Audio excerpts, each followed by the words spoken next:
Call the Circleville City Council meeting to order. It is Tuesday, September the 2nd at 2025. Melissa, could you please do a roll call? Keller. Here. Hedges. Here. Tice. Here. Plitzka. Here. Allanen. Here. Moats. Here. Lukasak. Here. Duval. Here. If we could please stand for the invocation, followed by the Pledge of Allegiance, followed by the invocation. I Pledge allegiance to the flag of the United States of America and to the republic for which it stands, one nation, under God, indivisible, with liberty and justice for all. Our Father, Who art in heaven, hallowed be thy name. Thy kingdom come, thy will be done, on earth as it is in heaven. Give us this day our daily bread, and forgive us our trespasses, as we forgive those who trespass against us. And lead us not into temptation, but deliver us from evil. For thine is the kingdom, and the power, and the glory forever. Amen.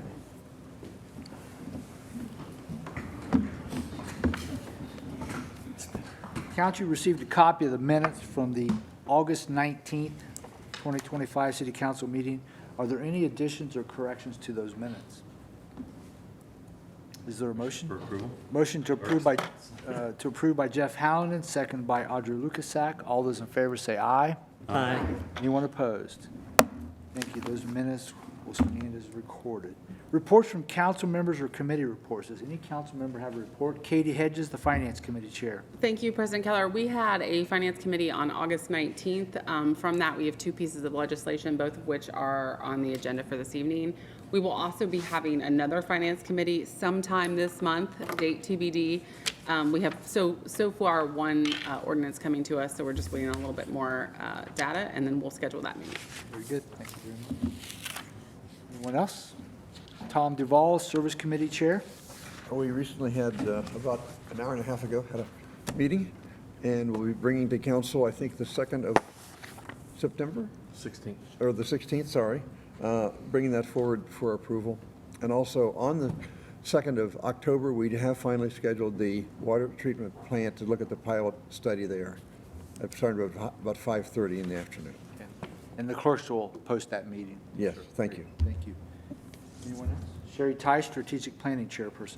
Thank you, President Keller. We did have a strategic planning meeting on August 20th, and we interviewed candidates for the Tree Commission, so we will be nominating them under new business.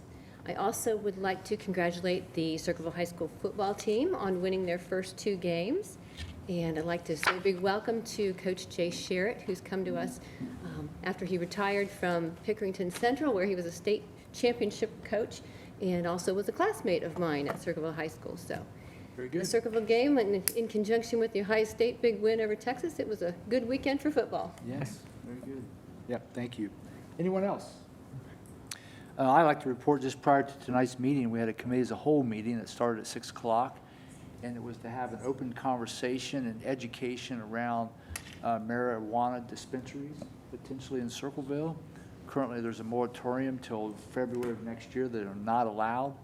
But again, it's trying to educate city council and the public about all the different sides and opinions about that dispensary and the thought of it and what it would take if the city was going to consider that. So, Tom, thanks for arranging that. You're welcome, sir. And spearheading that effort. And again, still a lot to be learned, a lot to understand. But at some point, there will be some decision have to be made by this body whether to consider to move forward with the idea or not to have it. Okay?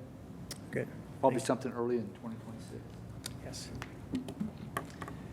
Tonight, we have as city officials that are here as our guests. We have the auditor, law director, and mayor. I'll start with the auditor. Mark, do you have a report? Yes, I've done. Law director, Kendra Kinney. Not at this time. Mayor, Michelle Blanton. Yeah, I just have a couple of things. Thank you for being here this evening. I hope everybody had a good Labor Day weekend. I hope it was as restful for you as it was for me.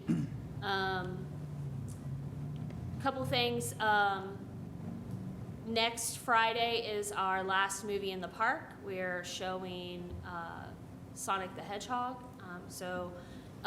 Dusk is becoming earlier as we're getting later into the year. I think it was like 8:15, 8:30 last night when it started getting dark. So it may be closer to 8 o'clock when we get started.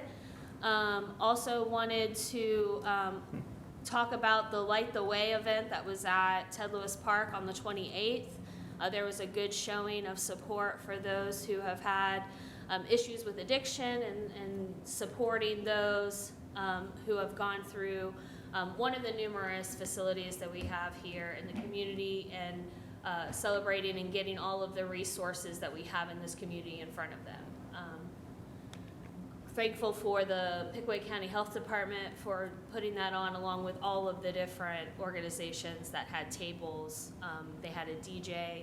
It was a great, it was good to see everybody fellowshipping at Ted Lewis Park. Also, next Friday is the Backyard Brawl, which is the Circleville Logan Elm game, and is at Logan Elm. They do have t-shirts currently on sale, so go out and get your white t-shirt. If you're from Logan Elm, go ahead and get your red one. We'll love you anyway. Just wanted to share that. And then Brenda and I have officially moved over to 114 West Franklin Street. We're next door in that building. We will be scheduling an open house to have everybody come over and see the new facility. And just have a time of fellowship with one another. So be on the lookout for that. We're trying to coordinate some schedules, and so want to make sure that we can get everybody to be there. Okay. That's my report. Does anybody have questions for the elected officials that are here tonight? Audrey?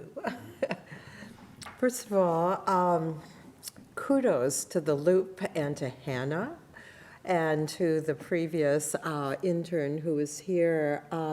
I remember when I just came on, you just had been starting that, and it was only a few pages. It was very long, but filled with a lot of information. And it included a picture of one of the women from the community who came to council about a month ago, Doris, and she talked about the house next door. And I had an opportunity to visit her last week, as well as Paul Pride had followed up, and I have shared with my other colleagues here pictures of what was in the Loop, and I'm glad that you showed what it looked like after, you know, that Three Angels had come after hearing about the issue that she was dealing with for 4 years, and Three Angels in the neighborhood had heard and came and mowed, not looking for money or anything, but just responding as a good neighbor. It kind of gave me a restoration of knowing that there are good neighbors out here wanting to help someone. And so I've shared, you know, pictures of the before and after pictures, but then, and as well as the pictures of the Three Angels, and the Scioto Press Facebook did include those. And then she showed me of the other house, and I understand the person who used to have that trailer has now died, and they're taking care of it. The question I have been asked is, once it gets demolished, what happens? I mean, it was indicated that it was condemned, but what happens, and what happens to that property? That's a great question. I don't know that I can answer I that. believe if we're referring to the other property, not the one that was cleaned up. No, it's the one that's cleaned up. Okay. So that's being Well, there's- condemned and demolished, I correct? don't know if it's being condemned. I think we're in the process of exploring that option. So that takes not only our city resources, but we do have to utilize the county, and their aid. So once that happens, then I would assume there would be some type of cost levied. If there's any foreclosures that need to be filed, and then whether or not that would go to the sheriff's sale. So at this point, there's lots of things that need to be worked out yet. We are still actively working on it. There was a group of us that went there last week. Right. So- And I know the other one is also being addressed. The reason for that is because of the Housing Alliance group that is continuing to meet. They are meeting tomorrow, but again, looking at places of where they can, like the Presbyterian Church, just build a house for, you know, a person in the community, looking at opportunities of what is available and what's the process, so. Yeah, unfortunately, we just can't give information about that specific property right now. There are just so many unknowns. Yeah. So I lift it up just because for anybody who may be listening, but also one of the things that Doris said to me, she was very pleased with the response that she, had from different people, but also of encouraging the courage that it took. And to really, if we hear of people expressing concerns, to encourage them to come here, because sometimes that's really scary. But again, I'm very glad that something is being done about what is going to be happening, even though it's slow. So thank you. But again, kudos to all of you who visited Doris and that neighborhood, because she is just saying, people come to look at the tower, at Pumpkin Show, and she just, she had her own hometown pride. And so I'm glad that some things are being cleaned up, and grateful to see angels disguised that come and help. So, sorry. Thank you. Yeah, thank you. Anyone else have questions? This brings us to the portion of the meeting where the public can address City Council. Does anybody from the public like to address City Council tonight? If you'll step to the podium, please, and give us your name and your address. Yes, my name is Dave Horning, and I'm speaking as the editor of the Circle Herald. I'd like to report that there was a story that I included in the Herald about the State of Ohio Supreme Court approved a city's use of regulations to clean up a house. There was a person who was fighting that, saying, describing a property as messy was too vague, and they were fighting a city's ability to actually clean something up. I think I forwarded that to you both. So I agree with what Audrey is saying, and I think we can step on the gas pedal a little there. We've got the Supreme Court's approval to do that. Thank you. Anyone else? President Gale. Could you give us your name and your address? Who are you? Spelling. How did you get here? So Katie Hedges, speaking as a volunteer for the PAC. So the PAC is the political action group that is trying to get the safety, the fire levy passed with the street levy in November. The PAC, in conjunction with the Ohio Health, as well as Circleville City School District, has partnered to do a 9/11 memorial climb. So I wanted to share that with everyone and invite you to participate in that. It will be on September 11th, which is a Thursday. It will begin at 9:59 a.m., which is the time that the second tower came down. We will start with a prayer and a little kind of kickoff or welcome around 9:45. The event starts at 9:59, and it is to memorialize the people who lost their lives in 9/11. So it does involve 110 flights of stairs. If you want to do the entire climb, you certainly do not have to do that. You're as welcome to do as many or as few flights as you want. If you don't feel comfortable doing the flights, we have done it on the track as well, so you could walk the equivalent on the track. It is $25 for adults to participate, $10 for students. The proceeds from that will go directly to the National Fallen Firefighters Association. There are some matches. Those matches will go to the PAC to support those efforts to get the levy passed, but we would love to have you there. We also have a sponsor for all students who want to participate. It may not be able to afford the $10, so we're encouraging people to come out and participate. It is, again, starts at 9:59 a.m. on Thursday, September 11th, and it goes until 2 o'clock. So it will be open registration. You can register ahead of time, pay ahead of time, but you can also come and register right at the gate. It is at the Circleville High School track, so it will be on the track. The flights will actually be on the steps to the stadium, but again, we will also do it to walk around the track if you'd rather do that. In the event of inclement weather, if it rains, we will walk. It will shift to track only. In the event that there's lightning and thunder, there will be a rescheduled date. Love to have you come. Thank you. Thank you for the update. Anyone else? Okay, Melissa, do we have communications? I know you have some update to the council and the public, but do we have any other communication? No, just the preservation update. So I've asked the clerk to give council and the public an update on our scanning project. It's good to know where we're at today. And also, it's a part of the requirement of the grant that we educate the public to the status of the project. So Melissa, go right ahead.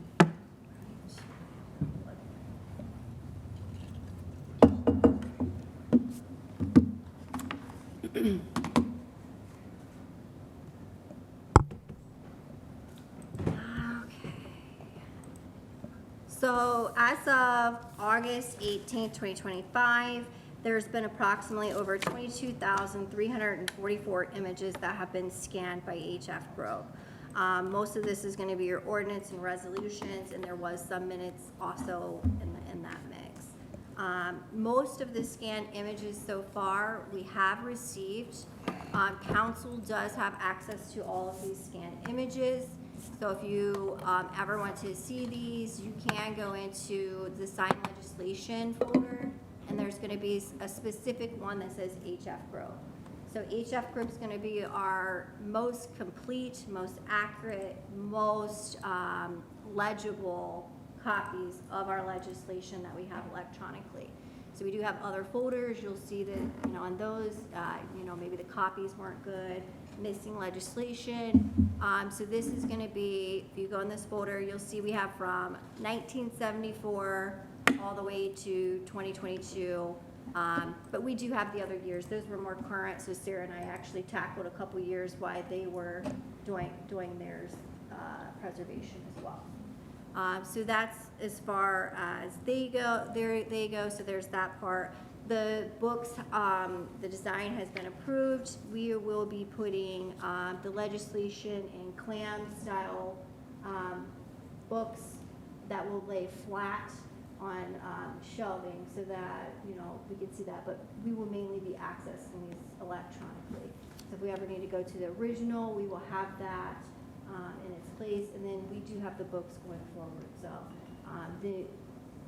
because of the change in how we're going to be doing this, the folder or the boxes will be labeled by the years of the legislation versus book A, book B, so that will slightly change.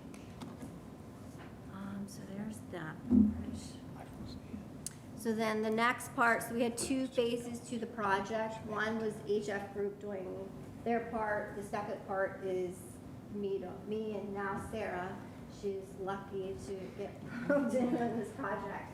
So the second part of the project is getting this legislation now that we have it available to the public, available to anybody, but not only just being available, but also being able to search this legislation.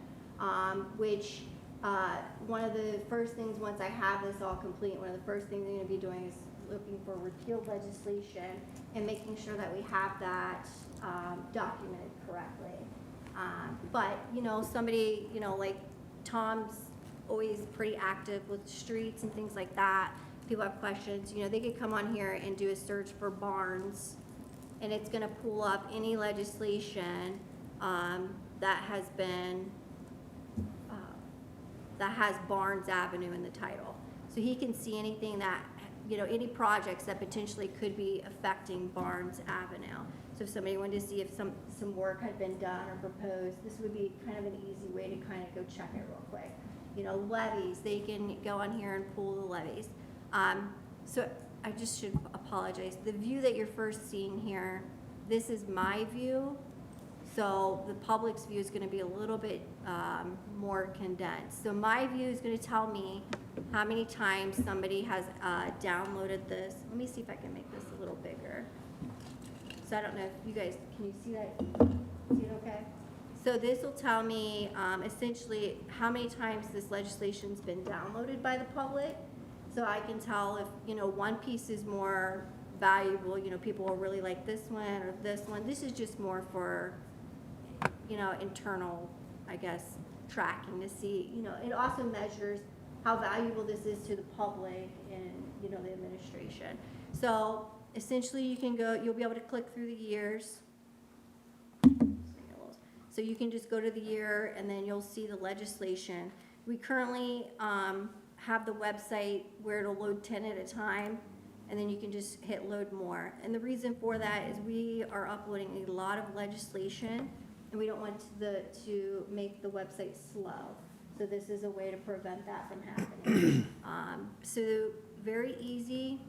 If you click it, It's gonna pop up the legislation for you to download. You can save it, you can do whatever you want, but you've got access to it right there in real time.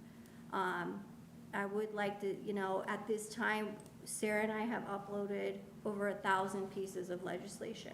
So we've done a lot. We still have a very long way to go. We're probably about a third of the way done. And, you know, it's a lot because we're putting the full title of these legislations, which is where you're gonna get that search. It's gonna, you know, we could just use the number, but then you're not gonna have that full search capability that I would like to have. So, does anybody have any questions about it so far? So I want to acknowledge the work that specifically Melissa and now Sarah helping out. While HF Group took all of our documents and scanned them, and then are sending them back to Melissa electronically, it is a very detailed, time-consuming uploading of the legislation to the web to make it available. It's going to be great when it's all done.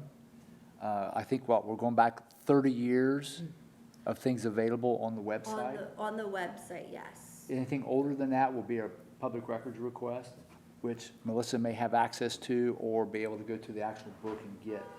The HF Group is also working on the preservation piece of some of our documents that are over 100 years old. That's a slower process because it's page by page and treating the page and all that. They're working on that simultaneously with what Melissa's doing. But again, we're eventually going to get shelving to store the books properly. There is a proper way to store these documents. Climate controlled, if you will, environment, so that they're kept forever, because it's required by law to be kept forever. I would just like to point out that since we've launched the website, over 4,475 people have visited the legislation page itself. So people are using it, people are downloading it. I know there are a few people in the administration that have reached out. They actively use it. Hannah actively uses it. Anytime we're passing anything that's for zoning or anything like that, she has to send that signed legislation out to people. I know the Bricker and Grader, they have requested NCA legislation. I sent them the link, and I know that they are actively now downloading that legislation themselves because that number increased after I sent that link.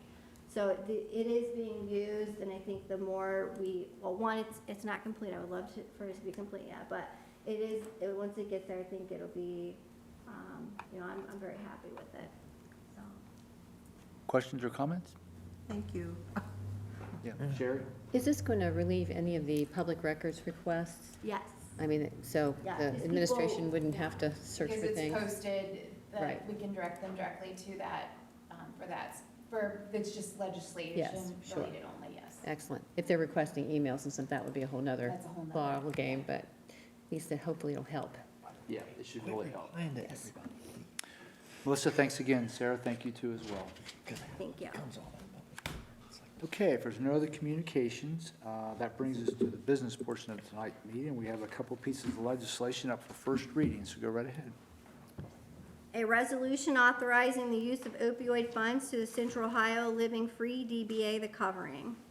Council, you've heard the first reading of the resolution that came out of the Finance Committee. Katie? Thank you, President Keller. So this was similar to the request that we have received from PAC PARS, PICA, and Haven House. A request to use the opioid funds that the city has received as part of that settlement. Just as a quick reminder, we have 4 different entities that receive in total $41,000 annually. And then we've had some one-off requests, similar like some of the work at the police department that we've done. So this resolution came to us from a group called The Covering. They came and asked for 2 different things. The original ask was for $15,000, which was an annual ask. That represented a utility bill at 3 houses that they have. The other was a one-time ask for $5,500 to do a flooring project that they have. So they came and spoke to us. After some discussion, it came out of committee with recommendation for passage for a one-time $5,500 grant for their flooring project. And then we, after some discussion, ultimately agreed to $10,000 versus the $15,000 ask. through the discussion, they have 3 different houses where they house people who are they're helping with recovery. One of those houses is located in Ross County, so we advise them to talk to Ross County about receiving some of their opioid funds. And we did recommend a passage for the $10,000. That's also in alignment with the other totals that we have given to other organizations. So there was some further discussion about the total of those opioid funds that we've received. It's been a much higher number than we originally anticipated. So there was some conversation as well surrounding that, which I know the mayor is working on developing, maybe streamlining that process a little bit and trying to figure out how to better give those funds to organizations that can service it. But for this specific resolution, it did surround just the covering, and those 2 asks came with a recommendation for passage from our committee. Very good, thank you very much. Any questions or comments, council? I have a question. Katie, you said that you approved $10,000? Yes, so they asked for 15,000. Their explanation was, I believe it was the electric bill, Right. $5,000 per location. But it looks like that we're approving $15,500. So the 5,500 was a one-time grant for a Okay. flooring project. The 10,000 was an annual. I see. So they originally asked for 20,000. 20,500. Okay, understand. Yep. Thank you. And the council, the ordinance does specify that the 2 houses that have to be serviced are the Pickaway County houses, not the Ross County one that they initially asked for money for. Very good, thank you. Comments, questions, or motion? Motion to suspend the rules. Jeff Hallonen motions to suspend the rules, seconded by Tom Klitzka. Roll call, please, on the motion to suspend council rules. Hedges, Yes. Tice, Yes. Blitzka, Yes. Hallinan. Yes. Moats. Yes. Lukasak, Yes. Duval. Yes. Council, you're free to act on the resolution. Approve. Motion for passage by Tom Duval, seconded by Audrey Lukasak. Roll call, please, on the motion to approve. Hedges. Yes. Tice. Yes. Blitzka. Yes. Hallinan. Yes. Moats. Yes. Lukasak, Yes. Duval. Yes. The resolution's approved. And is assigned 0966-2025. An ordinance amending the annual appropriation ordinance in the general fund 101 street construction fund, 203 safety forces 0.5% tax fund, 212 municipal court CCA grant 25/26 fund, 260 water and sewer retirement compensation fund, 890 of the city of Circleville. Council, for the first reading of the ordinance from the Finance Committee. Katie? Thank you, President Keller. So this was the 7th housekeeping ordinance that we have had this year. Some items that we wanted to highlight. There was about $11,000 pass-through that essentially was a correction from a prior housekeeping. There was over $50,000 in donations. There was a small donation from Movie in the Park that the mayor discussed earlier. And then just shy of $50,000 donation for a K-9 unit that was given to the city. We also had a municipal court request for some grant funds, and then some overages in previous budgeted amounts. So the only correction that I did want to call out on, the auditor always provides a very useful Excel spreadsheet that line items all the funds and where it comes from. That sheet that was disseminated showed a total of the housekeeping ordinance to be $116,898.27. That was an error on the sheet. The sum total of this housekeeping ordinance is $232,132.52. It was just an error on the sheet. All the actual fund totals on the sheet are correct. It was just the total somehow got messed up. So just wanted to call that out, but it did also come with recommendation for passage for our committee. Great, thank you very much. Any questions or comments, council? I'll make a motion to suspend the rules, please. Motion to suspend the rules by Tom Klitzka, seconded by Sherry Tice. Roll call, please, on the motion to suspend council rules. Hedges. Yes. Tice. Yes. Blitzka. Yes. Hallinan. Yes. Moats. Yes. Lukasak, Yes. Duval. Yes. Council, the rules are suspended. Motion for passage. Motion for passage by Katie Hedges, seconded by Audrey Lukasak. Roll call, please, on the motion for passage. Hedges. Yes. Tice. Yes. Blitzka. Yes. Hallinan. Yes. Moats. Yes. Lukasak, Yes. Duval. Yes. The ordinance passes. And is assigned 0967-2025. That's it. Great, thank you very much. To the new business portion of tonight's meeting, and under new business from the Strategic Planning Committee, we have some applicants for various boards that we need to approve, so let's try to do those one at a time. Yes, thank you, President Keller.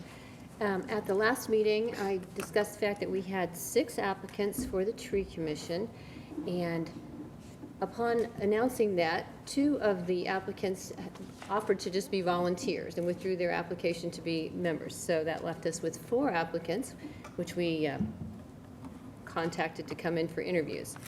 One of those did not show up, so we had 3, 3 applicants for 3 positions, which worked out very nicely. We have members of the committee who would like to make nominations. I think, Audrey, you have the first one for the Tree Commission?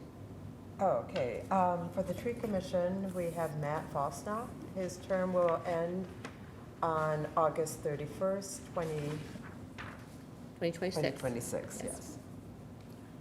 Is that a motion to appoint Matt to that term? Yes. Is there a second? Seconded by Sherry Tice. All those in favor say aye. Aye. Anyone opposed? Okay, Matt's approved to that board. Yeah, I'd like to make a motion to appoint Joe Bradshaw, and his term will be ending on 8/31 of '27. Say that again so clerk gets it. 3127. 8/31/27. 8/31/27. Okay. Is there a second to that? Seconded by Jeff Hallinan. All those in favor say aye. Aye. Anyone opposed? Okay. And I'd like to appoint Felicia Speakman, make a motion to appoint Felicia Speakman to a term on the Tree Commission ending 8/31/28. 31/2028. Is there a second to that? So, seconded by John Moats. All those in favor say aye. Aye. Anyone opposed? Okay, those 3 members are appointed to the Tree Commission. Thank you. Next, we have the Historic Review Board. We had 3 members whose 3-year terms had come to an end. All 3 would like to serve again, so we'd like to nominate them. I have Audrey? a question first. Sure. Our rules say that you open it to the public for opportunity. Were you able to do that? Council rules do not say that. We don't have any rules in place for renewals, I thought we did. Just applications then? just the initial application. We need to take a look at that, probably. Yeah, that's Yeah. probably a, That gives somebody an extra opportunity, just in case. yeah, that's probably a review for next term, as far as our whole council rules to review them, but, yeah, the whole board appointment process, we're gonna look at it. And I wanted to thank you for contacting the chair too, because I know some of those people have not been attending at all. It's been pretty bad. I reviewed the attendance, and all 3 of those people had 80% attendance over the last 3 years. So we do look at that. If we do have somebody who's not attending, then that would certainly be taken into consideration. Thanks to Sarah, our assistant clerk. Yes. She did the research of the attendance of all those people, of the people who were up for renewal. Gotcha. Yes. She did that. For the historical and the tree? Well, the Tree trees are Commission all Trees are renew all applicants. new. These are for Okay. people Yeah. who are renewing their terms, who would like to renew. Yeah. Okay. Generally speaking, in the past, when we have had a person who hasn't been attending, they do not choose to renew for another term. That's what has happened in my experience over doing this for the last, several years, which works out. Okay. Okay. Do you have a motion? I have a motion for Ella Jane Shaw. Her term would end on 9/1/28 for the Historical Review Board. Mrs. Shaw, is there a second? Seconded by Sherry Tice. All those in favor say aye. Aye. Anyone opposed? Okay, Motion for approval? Or? we just did. Oh, that was it. Next one? Yeah, I'd like to make a motion to renew Michael Combs, and his term will end 9/1 of '28 as well. Mike Combs, second to that. Seconded by Sherry Tice. Motion, all those in favor say aye to appoint Mike Combs. Aye. Anyone opposed? Okay. Next one? And I'd like to make a motion that we appoint William Adkins to the Historic Review Board for a term ending September 1st, 2028 as well. Are you sure his That's, attendance was good? yeah, he missed one meeting because he didn't get the notification, but anyway, yes, I'm sure. It's not That's what Sarah told me. So, Is there a second to that? Seconded by Tom Duval. All those in favor say aye. Aye. Anyone opposed? nay. 6 yeas, 1 nay. Those 3 members are appointed to the Historical Review Board. Again, thank you for the work to do the research and finding out about the applicants and receiving the applicants. Counselor, is there any other new business tonight? Is there a motion? Motion to adjourn. Motion to adjourn by Jeff Moat, seconded by Tom Duval. All those in favor say aye. Aye. The city council meeting is adjourned at 7:44 PM.